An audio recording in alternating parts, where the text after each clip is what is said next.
sobre discipulado. E durante a mensagem, tenho certeza que você vai entender essa palavra, esse linguajar crentez, né?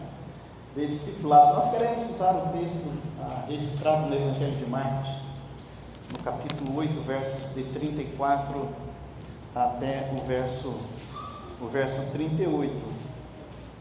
O título você já está vendo aí: Discipulado, um chamado para seguir Jesus. E o texto nos diz assim: Jesus falando aos seus discípulos e a uma grande multidão. Jesus, no seu discurso, ele segue e diz assim: e chamando a multidão a si, chamando-se a multidão com seus discípulos, disse-lhes: se alguém quiser vir após mim, diz o Senhor, negue-se a si mesmo, tome a sua cruz e siga-me. Porque qualquer que quiser salvar a sua vida, perdê-la-á. Mas qualquer que perder a sua vida por amor de mim e do Evangelho, a salvará. Pois que aproveitaria o homem ganhar todo mundo e perder a sua alma? Ou o que daria o homem pelo resgate da sua alma?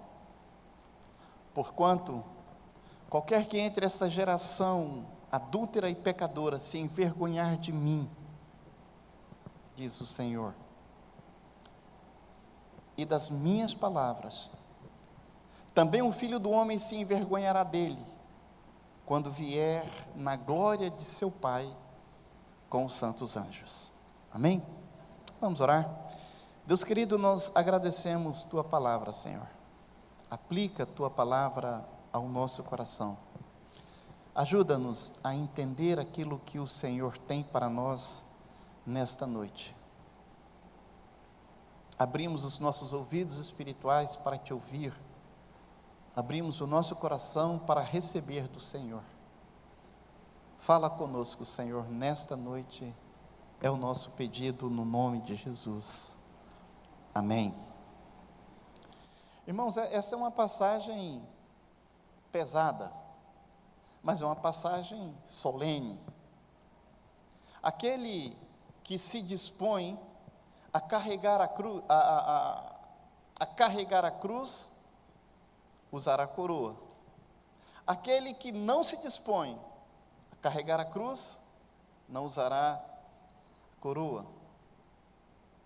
Uma religião que não nos custa nada, não tem nenhum valor. A fé que não nos cobra, não tem valor nenhum. Esse texto ele traz uma tensão que é encontrar o prazer nesse mundo fora de Deus, ou encontrar Deus nesse mundo e nele todo o nosso prazer. Jesus sabia que as multidões o seguiam, e elas faziam isso na maioria das vezes apenas porque estavam atrás de milagres, porque aquelas multidões estavam atrás de prazeres terrenos, mas ele sabia que aquelas multidões não estavam dispostas a trilhar um caminho da renúncia, não estavam dispostas a pagar o preço do discipulado, o preço de ser seguidor ou seguidores de Cristo. Querido, Jesus, ele não abraça somente o caminho da cruz, mas ele exige a mesma coisa de nós, os seus seguidores. Várias foram as tentativas de desviar Jesus da cruz. Satanás o tentou no deserto por 40 dias. A multidão quis fazê-lo rei. Os soldados zombaram dele na cruz. Os sacerdotes disseram para ele descer da cruz para que pudessem acreditar. E nós sabemos que se Jesus descesse da cruz, nós jamais subiríamos aos céus. O apóstolo Pedro tentou reprovar Jesus.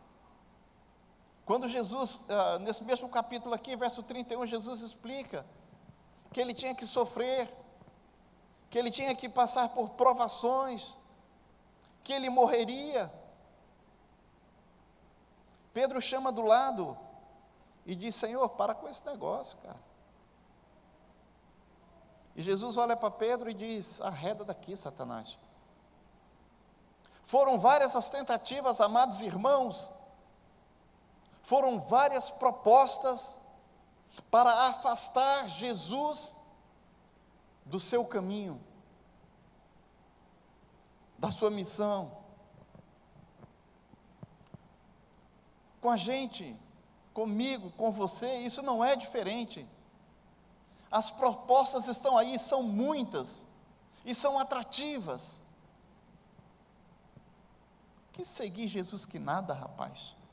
Tem tanta coisa boa que o mundo está oferecendo. São tantas as oportunidades. E o diabo nos tenta de várias formas e de várias maneiras. E nós somos tentados por nosso próprio ego, por nossos próprios desejos, a deixar o caminho da cruz. Mas Jesus nos convida a abraçar a nossa cruz e a segui-lo.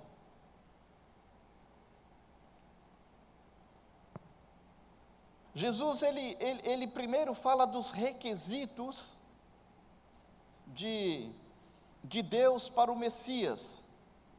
Verso 31. E ele diz assim: e começou-lhes a falar que importava que o Filho do Homem padecesse, e padecesse muito, que fosse rejeitado pelos anciãos, pelos príncipes e sacerdotes, pelos escribas, e que fosse morto, mas que depois de 3 dias ele ressuscitaria. E depois de falar dessas exigências que o Messias teria que sofrer, ele mostra agora as exigências que Deus faz para os seus discípulos. Irmãos, a natureza e o caminho do discípulo são padronizados de acordo com quem é Jesus e para onde ele vai. Muitas vezes nós queremos mudar o nosso discipulado, nós queremos fazer o nosso caminho, mas Jesus tem para nós, o Senhor tem para nós uma missão, uma proposta, um propósito, e nós devemos obedecê-lo. Nós precisamos seguir Jesus para onde Ele está indo. Cristo, Ele exige de nós, de seus seguidores, espírito de renúncia, espírito de sacrifício. Sabe, irmão, Jesus, Ele nunca tratou de subornar os homens oferecendo-lhes um caminho fácil. Ele nunca fez uma proposta desse tipo, muito pelo contrário.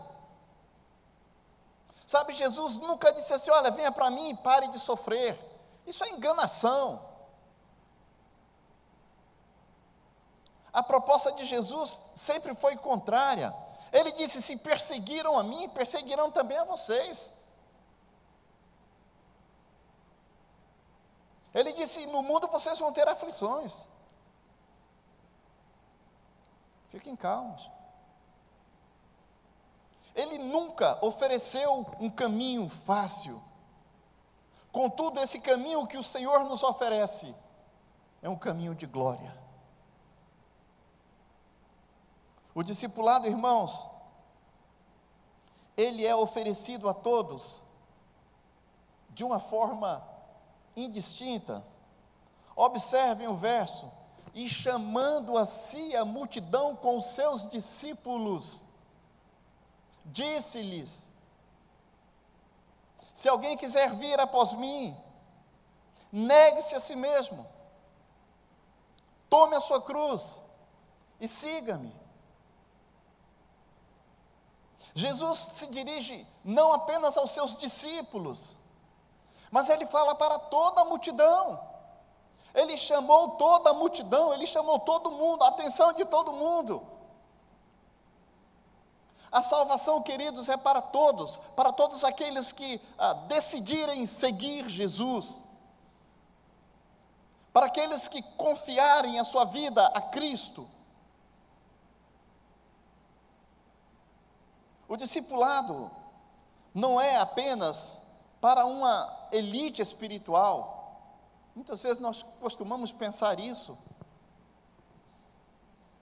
Mas não, é para todos aqueles que quiserem e que decidirem seguir a Cristo. Só existe para Cristo uma espécie de seguidor, discípulos. Não existe outro tipo de seguidor. O Senhor mesmo, Ele ordenou a igreja para fazer discípulos, e não admiradores.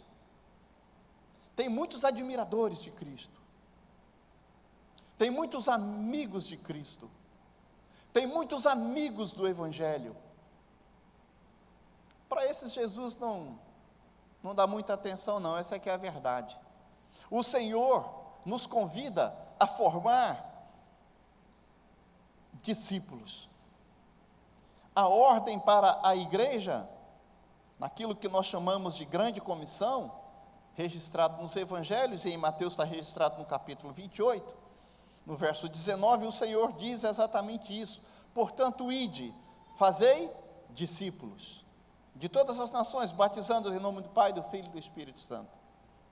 Jesus não diz, portanto, ide e formai admiradores. Ele diz, façam discípulos. Discipulado é um convite pessoal. Jesus chama para si a multidão. Jesus chama para si os seus discípulos. Ele começa esse chamado de uma forma condicional.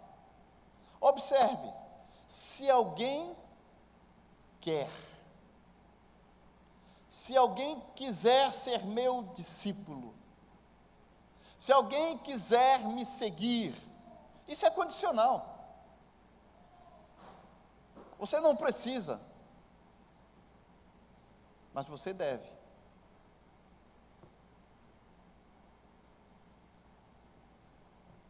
A soberania de Deus, irmãos, ela não violenta a vontade do homem. É preciso haver uma predisposição para seguir a Cristo. Quando nós olhamos nos evangelhos, a gente percebe em algumas parábolas, e eu quero citar aqui a parábola do semeador, que Jesus fala ali de 4 tipos de ouvintes, ou de 4 tipos de solos: os endurecidos, os superficiais, os ocupados, e fala também dos receptivos. Isso é opcional, é escolha, querido. Você quer seguir a Jesus, quer ser discípulo de Cristo, é uma decisão sua. O Senhor jamais vai impor isso. Sabe, o problema é que muitas pessoas querem apenas o glamour do Evangelho, mas não querem a cruz. Eles querem um milagre, mas não querem a renúncia. Querem prosperidade, querem saúde, mas não arrependimento. Eles querem o paraíso na terra, mas eles não querem as bem-aventuranças nos céus. Falando sobre o discipulado,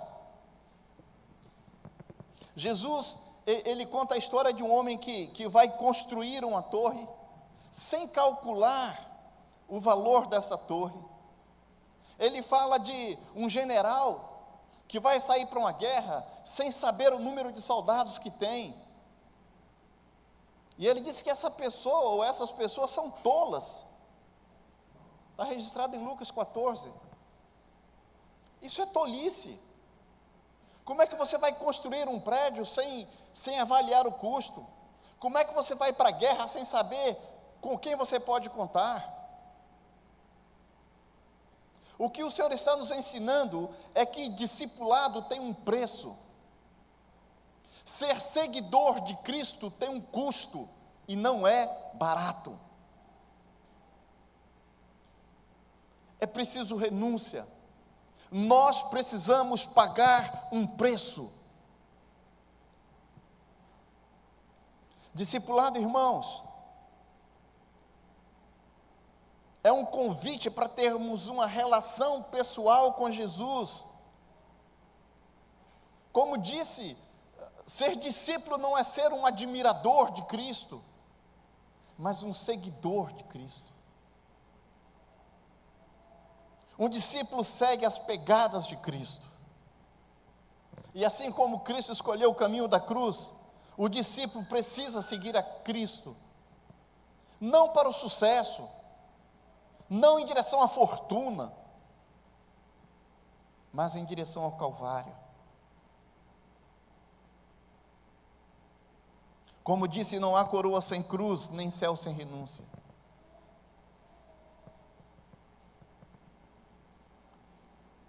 Ser discípulo, amado, não é simplesmente abraçar uma doutrina,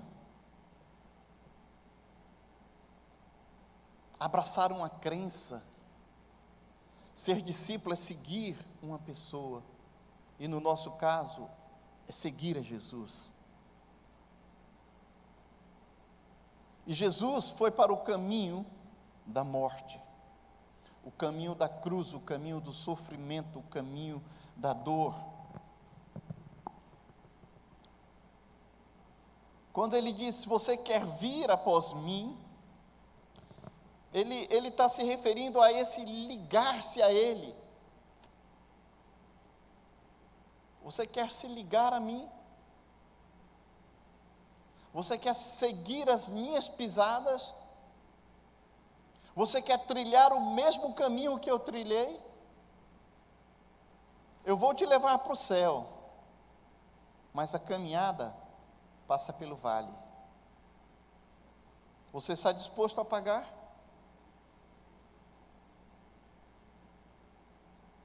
Irmãos,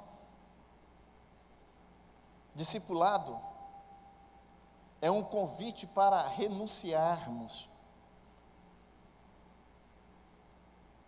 Cristo não nos chama para a afirmação do eu, mas muito ao contrário, para a renúncia. Nós precisamos entender que para sermos seguidores de Cristo, nós precisamos depor as nossas armas. Nós precisamos abdicar do nosso orgulho, da nossa soberba, da nossa presunção, da nossa autoconfiança, antes de seguirmos as pegadas de Cristo. Porque enquanto eu estiver cheio de mim mesmo, nunca serei um bom discípulo. Enquanto a minha vontade estiver acima da vontade do Senhor, eu nunca serei um bom discípulo. Mas nós precisamos também entender que seguir a Cristo, que negar o seu próprio eu, ou negar-se a si mesmo, como diz o texto, não equivale a uma aniquilação pessoal. Mas trata-se de servir. Eu ainda tenho as minhas vontades. E nós ainda precisamos de muitas coisas desta vida. Negar-se a si mesmo é permitir que Jesus reine supremo, onde o seu ego dominava. É permitir que Ele conduza você em sua caminhada.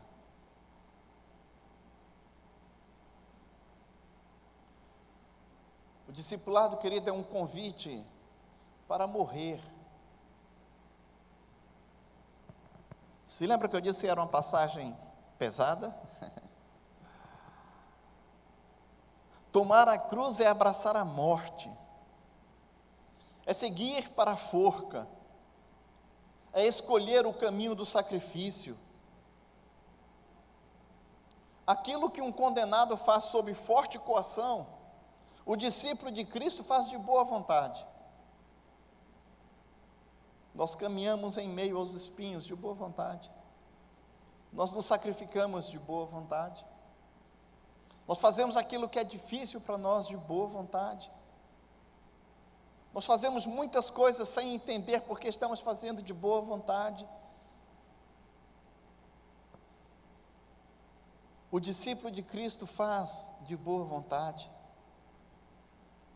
Nós temos que entender, querido, que a cruz não é apenas um emblema, não é apenas um símbolo cristão, mas a cruz é um instrumento de morte.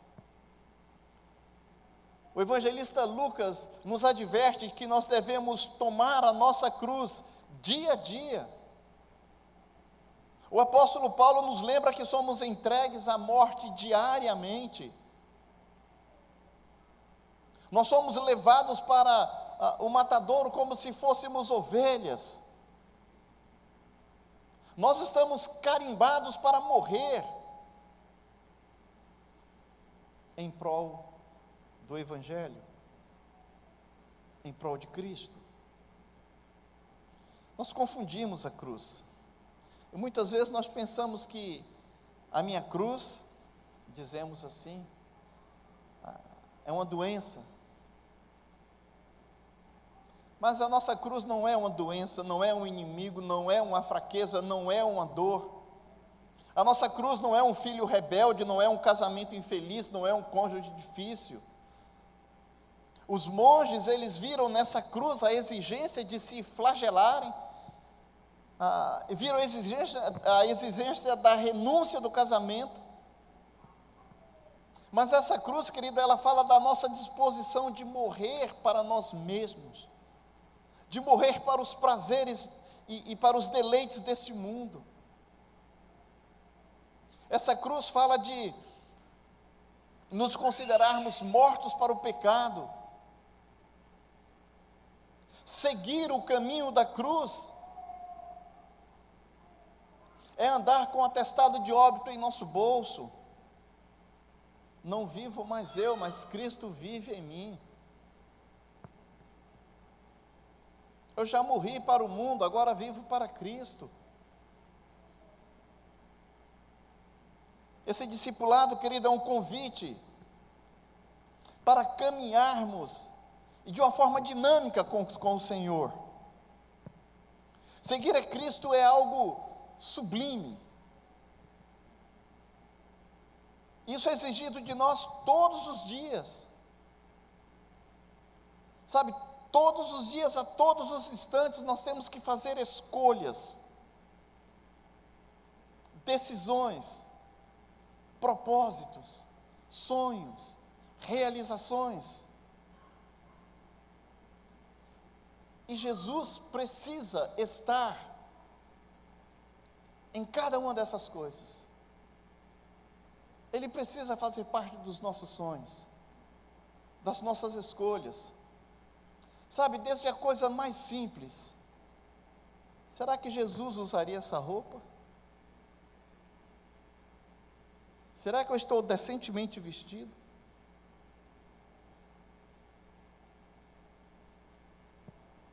Isso é morrer para o mundo. Desde as coisas mais simples. Isso é seguir Jesus. Seguir a Cristo é imitá-lo. Seguir a Cristo, amado irmão, é fazer o que Ele faria em nosso lugar. O que Jesus faria em seus passos? Lembrei-me desse livro que, não me recordo o autor agora, já li faz bastante tempo. O que Jesus, em seus passos, o que Jesus faria? Salvo engano, foi uma de minhas filhas que me deu esse livro. Mas essa é uma boa pergunta. em seus passos, o que Jesus faria? E nós precisamos considerar, para então tomarmos as nossas decisões.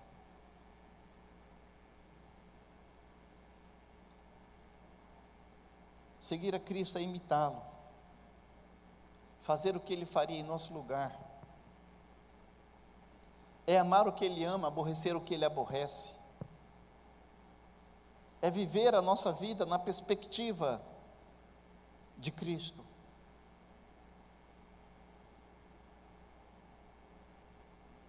O discipulado é amor, é amar, servir a Cristo. O evangelista João, ele escreve um diálogo que Jesus teve com o apóstolo Pedro, antes de subir aos céus. Depois que Jesus ressuscitou, ele tem essa conversa com Pedro, e ele faz 3 perguntas para Pedro. Eu acho que você se lembra, né? Das 3 perguntas clássicas que Jesus faz. Pedro, tu me amas? Apacenta minhas ovelhas. O amor está ligado ao serviço. No nosso português, nós não conseguimos entender a profundidade dessa pergunta que Cristo faz para o apóstolo. Mas, quando nós olhamos no original, no grego, nós podemos perceber essa diferença. Porque quando Jesus pergunta, tu me amas, Jesus usa a palavra ágape, que é o amor sacrificial. E quando Pedro responde, Pedro diz, Senhor, tu sabes que eu te amo. Pedro usa a palavra filéu, que é amor entre irmãos. Jesus pergunta 3 vezes. A palavra é a mesma, ágape. O que Jesus está perguntando é, Pedro, tu me amas? O teu amor é suficiente para sacrificar-se? Mas Pedro havia negado Jesus 3 vezes. E Pedro disse, Senhor, tu sabes que eu te amo, mas não a ponto de morrer por ti. Faz sentido? E Jesus diz, tu me amas? Eu amo, mas não a ponto de morrer por ti. Pedro, tu me amas? Eu te amo, Senhor, mas não a ponto de morrer por ti. Apacenta as minhas ovelhas. Pedro amava o Senhor, mas não a ponto de morrer por Ele. Mas, depois, nós vimos a obediência de Pedro, e nós vimos que Pedro desenvolve esse amor ágape, esse amor sacrificial, esse amor obediente, esse amor capaz de morrer. Obediência. João 15, verso 14. Vós sereis meus amigos se fizerdes o que eu vos mando, diz o Senhor. Pedro cresceu, desenvolveu o seu amor, cresceu no seu discipulado, e ele não mais seguiu a Cristo de longe. Quando Pedro nega a Cristo, Pedro está seguindo a Cristo de longe. Se você olhar lá nos evangelhos, você vai ver. E Pedro o seguia de longe. E ele, olhando para o Senhor lá, se senta na roda dos soldados e ele é descoberto. Um discípulo não segue de longe, segue de perto. Pisa nas pegadas, vai ali, colado. E Pedro desenvolve essa obediência. Desenvolve a tal ponto que quando ele é morto por causa do Evangelho, ele se nega a morrer na mesma posição que Cristo. E ele pede para ser crucificado, mas de cabeça para baixo. Porque ele disse: eu não sou digno de morrer na mesma posição do meu Senhor. Por isso Pedro foi crucificado de ponta cabeça.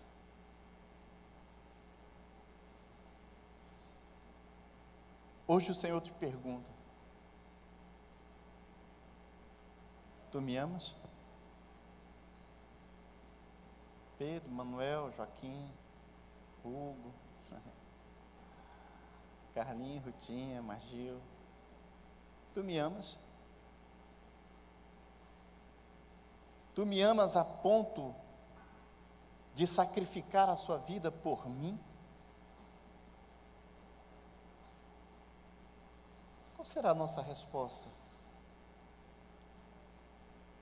Vamos falar exatamente como Pedro? O amor filial: Senhor, tu sabes que eu te amo, mas sacrificar a minha vida por ti.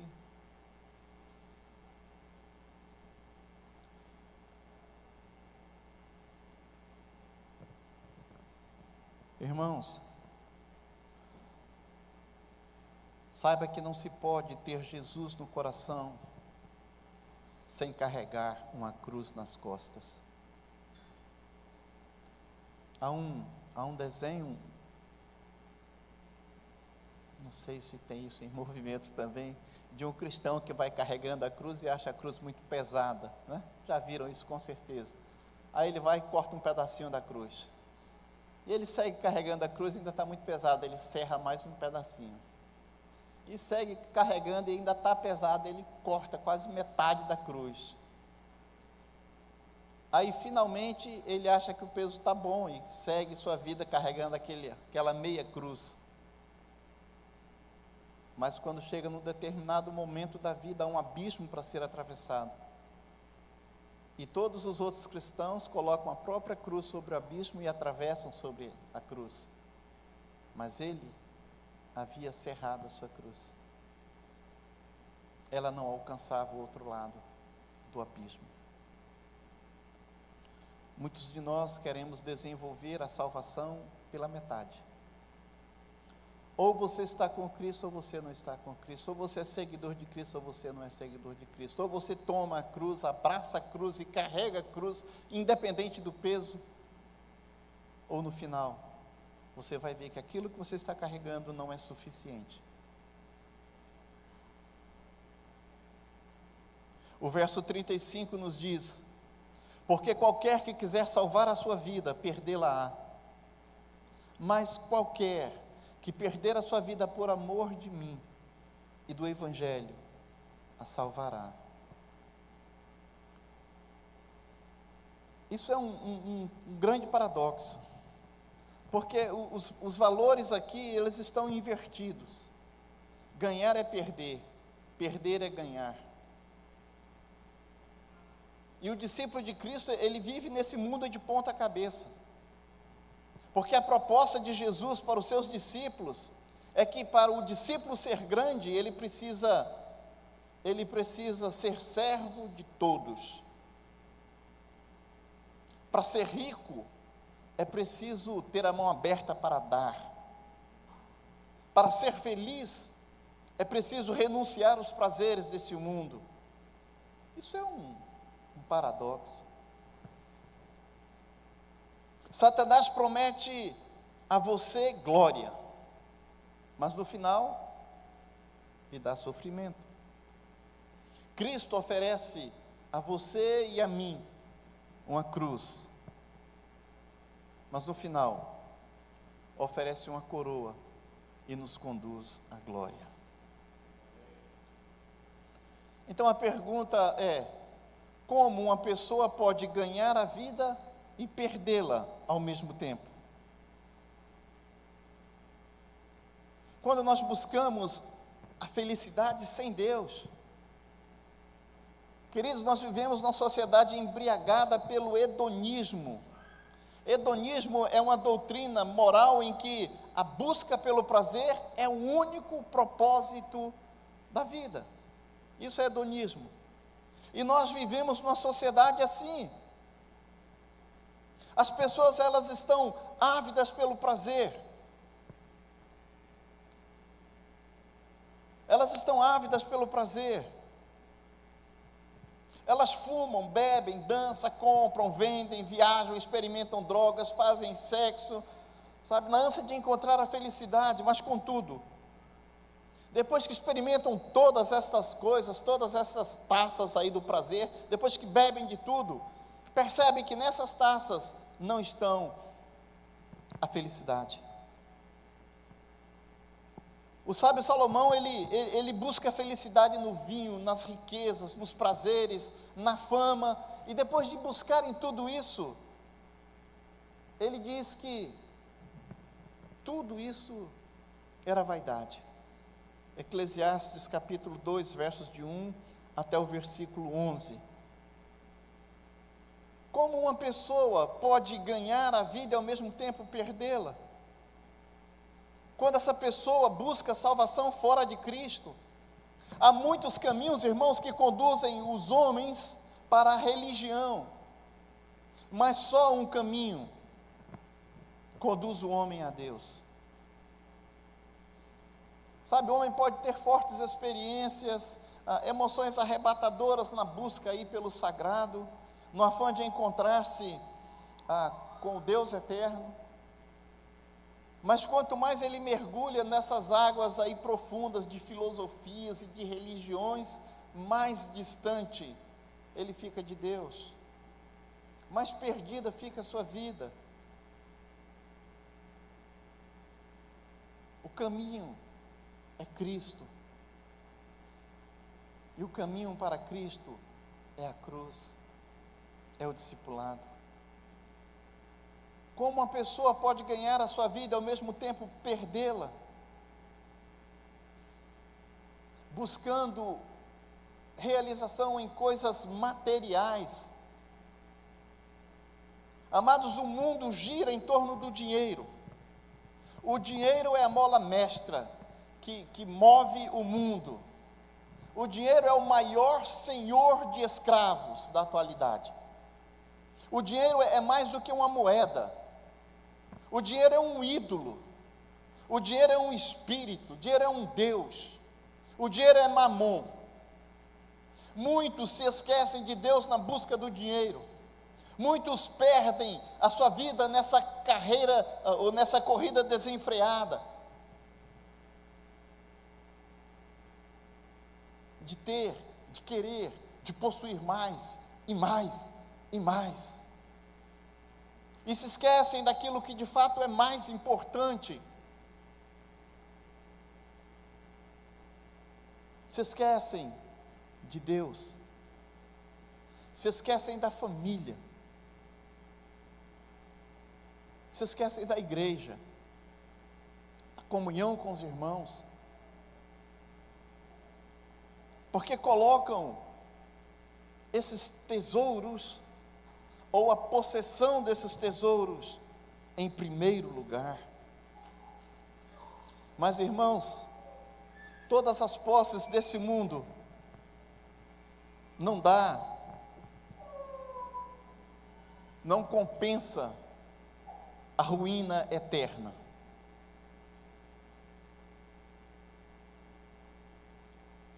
Fernão Dias Paz, o bandeirante das Esmeraldas, talvez você já deve ter lido essa história. Ele empreendeu a sua vida, ele gastou sua saúde na busca de pedras preciosas. Contudo, quando ele estava com a sacola cheia de pedras verdes, de esmeraldas, uma febre mortal o atacou, e ele, delirando, tentava empurrar as pedras para dentro do seu coração. Ele morreu só, sem alcançar a pretensa felicidade que tanto buscava nas riquezas. Muitos homens pensam, talvez se eu tiver um carro novo aí, então eu vou ser feliz. Quando eu construir uma casa nova, então eu vou ser feliz. Quando eu tiver isso ou aquilo, então eu vou ser feliz. somente para descobrir que bens materiais não traz felicidade, não satisfaz completamente. Irmão, cuidado com o que você está fazendo com o seu tempo, na forma como você está conduzindo a sua vida. Tem pessoas que não pensam em outra coisa, senão ganhar dinheiro. O cara trabalha 24 por 72, né? Não é o contrário, não. Descansa 72 horas e trabalha 24, não. Ele trabalha 72 horas e aí tira plantão em 24, né? Trabalha sem parar. Cuidado, porque a possessão de bens não traz felicidades. O que Jesus quer dizer por perder a vida para então ganhá-la?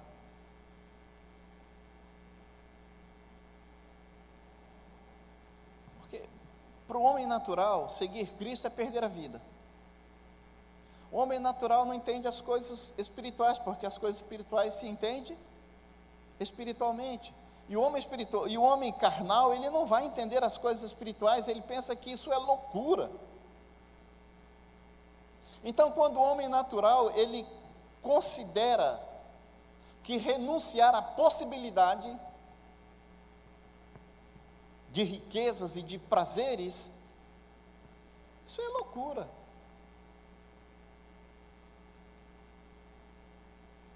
Tem pessoas que jogam todas as semanas nas loterias. Todas as semanas. Nas loterias. Que aí tem a cena, tem a quina, tem não sei mais o que, o cara joga em tudo.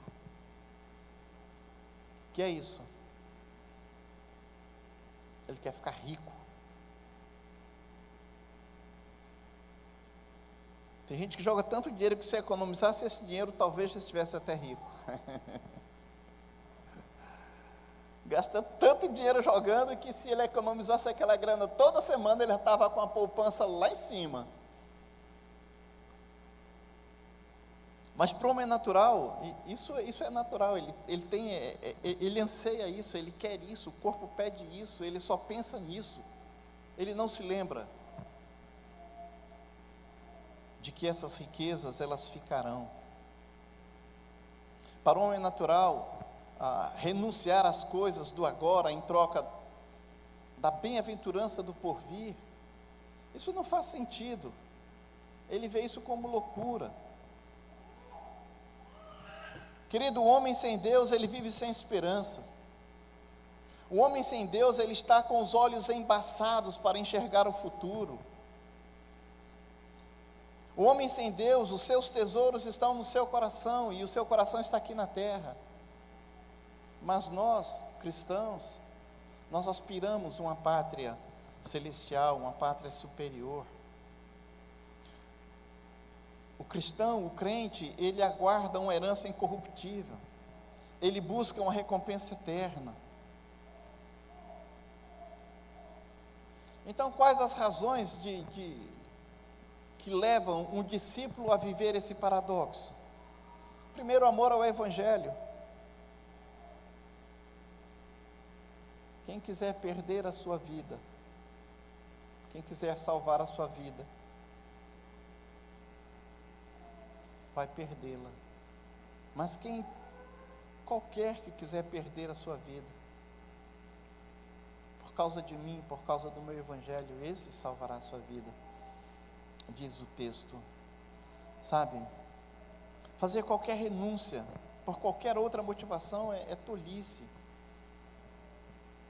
Não adianta jejuar, não adianta penitência, sacrifícios, sabe, se não for por amor a Cristo, se não for por amor ao Evangelho, se nós não entregarmos a nossa vida por amor a Cristo, então, qualquer outra coisa é um ato de desperdício. Nós precisamos amar o Evangelho, e essa é a segunda motivação. Além de Cristo, O Evangelho nos fala das pessoas. A devoção pessoal a Cristo nos conduz ao dever de repartir essas boas novas com os outros. Nós devemos ser discípulos por causa de Cristo e por causa do Evangelho. E Cristo dedicou toda a sua vida por nós. E se somos seguidores de Cristo, então nós devemos também dedicar a nossa vida pelos outros. O verso 36 nos diz assim: pois que aproveitaria o homem ganhar o mundo todo, ou todo o mundo, e perder a sua alma? Querido, dinheiro não pode comprar salvação, dinheiro não pode comprar morada eterna. Transigir com os valores absolutos de Deus, vender a consciência própria, vender talvez até a própria alma para juntar riquezas, isso é uma grande tolice. E se você é um homem de negócio, você sabe do que eu estou falando. A vida é curta, e o dinheiro, amado irmão, ele perde o seu valor no momento em que você vai para o túmulo. Alguém disse: a morte nivela todos os homens, ricos e pobres. É uma verdade. Nada trouxemos e nada levamos do mundo, ou levaremos. Passar a vida correndo atrás de um tesouro, isso é loucura. Eu não estou dizendo que você não deve lutar para ter uma vida melhor. Eu não estou dizendo isso. Nós estamos falando aqui da soberba, de querer ter muito mais daquilo que você precisa.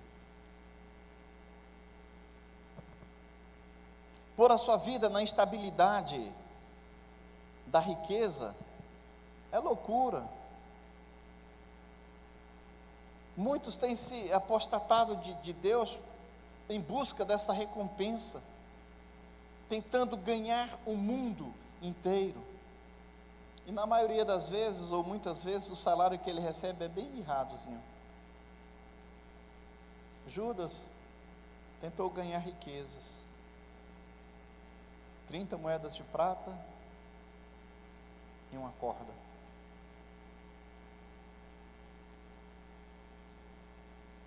Mesmo que o desertor ele ganhasse o mundo inteiro, querido, prejuízo não valeria a pena.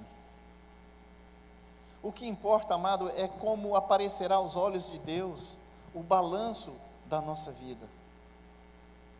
Porque depois de tudo, é Deus quem vai auditar a nossa vida.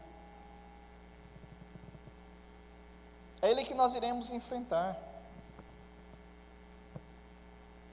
De maneira que cada um dará conta de si mesmo a Deus. Como diria minha mãezinha, no fritar dos ovos, nós vamos estar na presença do Senhor. A salvação da alma, irmãos, ela vale muito mais que qualquer riqueza. É melhor ser salvo do que ser rico. A riqueza só pode nos acompanhar até o túmulo, mas a salvação, ela será desfrutada por toda a eternidade. Jesus chamou de louco o homem que negligenciou a salvação de sua alma e pôs a sua confiança em bens materiais. A morte chegou para ele e com a morte chegou o juízo. Você se lembra a parábola aí do fazendeiro? Lucas 12? Ele planta e a sua produção é 5 vezes mais.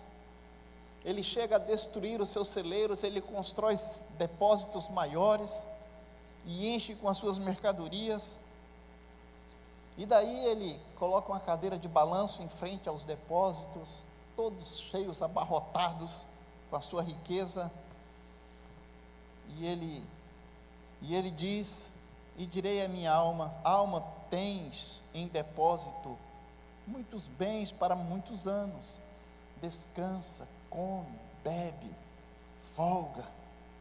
Mas Deus lhe disse: louco, esta noite pedirão a tua alma, e o que tens preparado para quem será? Assim é aquele que para si ajunta tesouros e não é rico para com Deus. Nós somos advertidos em várias outras passagens: ajuntai para vós outros tesouros nos céus, onde as traças não roem, onde os ladrões não roubam, onde ferrugem não come. Onde está o teu coração, ali está o teu tesouro. Sabe, irmão, quando uma pessoa morre, ela não pode levar nenhum dos seus bens consigo, mas a sua alma, o seu ser, isso é para sempre. A perda da alma é irreparável. Observe o versículo 37. Ou o que daria o homem pelo resgate de sua alma? O dinheiro que se ganha se perde. Mesmo depois de perdê-lo, é possível readquiri-lo. Contudo, quando se perde a alma, não tem como reavê-la. É impossível mudar o destino eterno de uma pessoa. Não adianta fazer missa de 1 semana, 2 semanas, 7 dias, 30 dias, 2 anos, 10 anos, 500. Não muda o destino da pessoa. É impossível.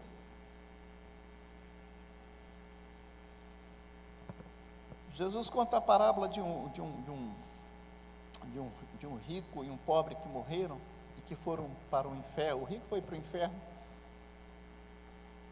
e o pobre foi para o seio de Abraão, porque o rico confiava não em Deus, mas na sua própria riqueza. Não era pelo fato dele ser rico, mas é porque ele confiava nas suas riquezas. E ali, ele experimentando todo aquele inferno, ele pede para que o Senhor molhe pelo menos a língua dele, que ele estava pegando fogo. Disse: o que está quente demais esse negócio? Molha pelo menos, refresca pelo menos a minha língua. E ele olha para a sua casa e vê lá os seus irmãos, e ele diz: rapaz, manda alguém falar para eles não virem para cá. Irmãos, depois da morte, o juízo. Algumas pessoas vendem a honra, os princípios, a consciência, até mesmo a alma, para alcançar bens, popularidade, prazeres terrenos. Porém, nenhuma quantidade de dinheiro, de poder ou de status podem comprar de volta uma alma perdida. O mundo de prazeres, ele está centrado nas possessões materiais ou nesse poder, e que no fim não tem valor nenhum. Não venda a sua alma, isso é um péssimo negócio. Essa troca é um grande engano.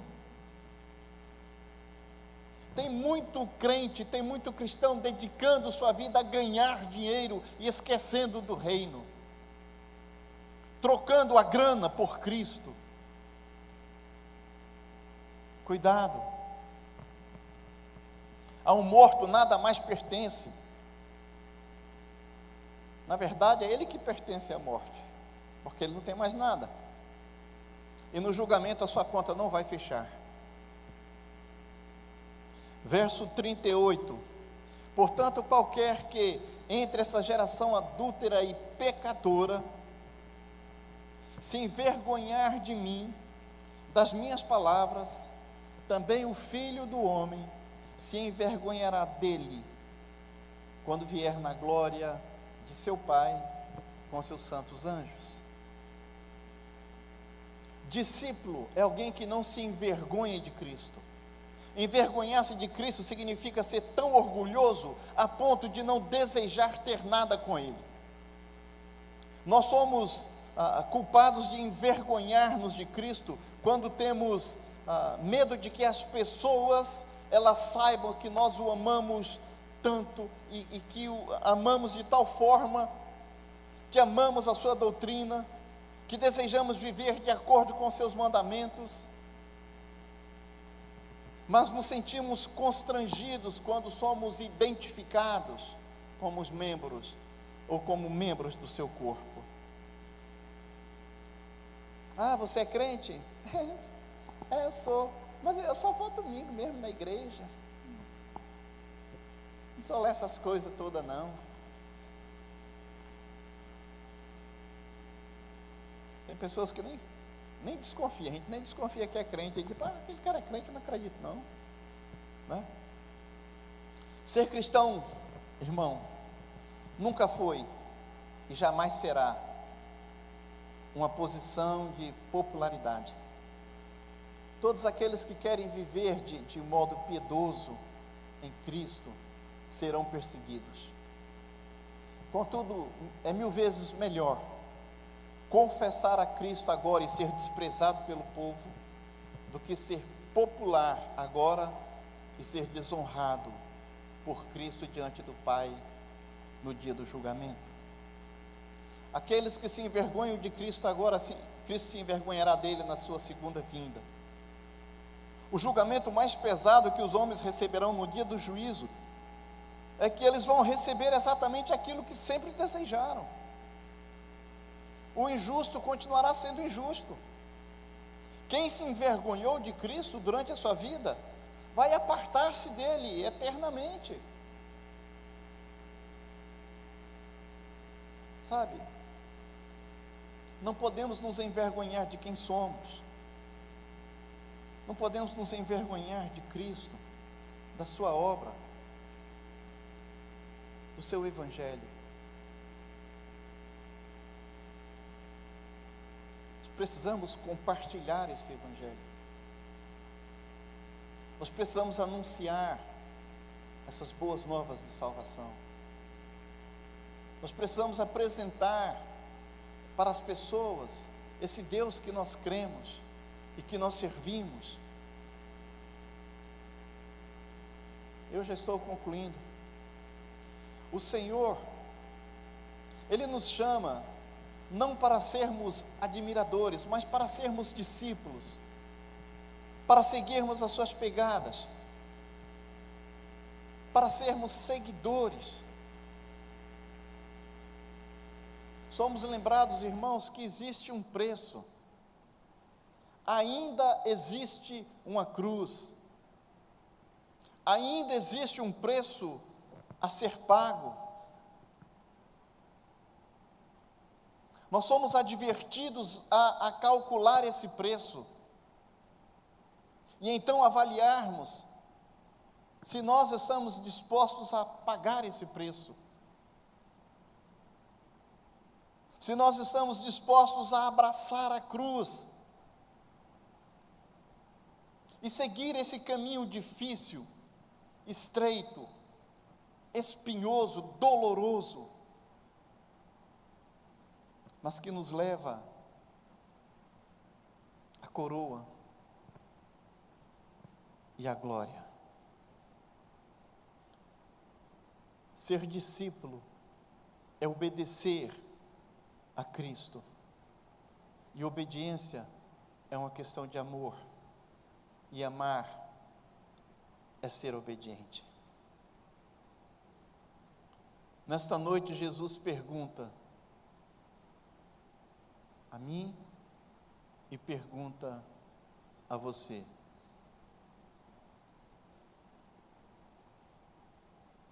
tu me amas?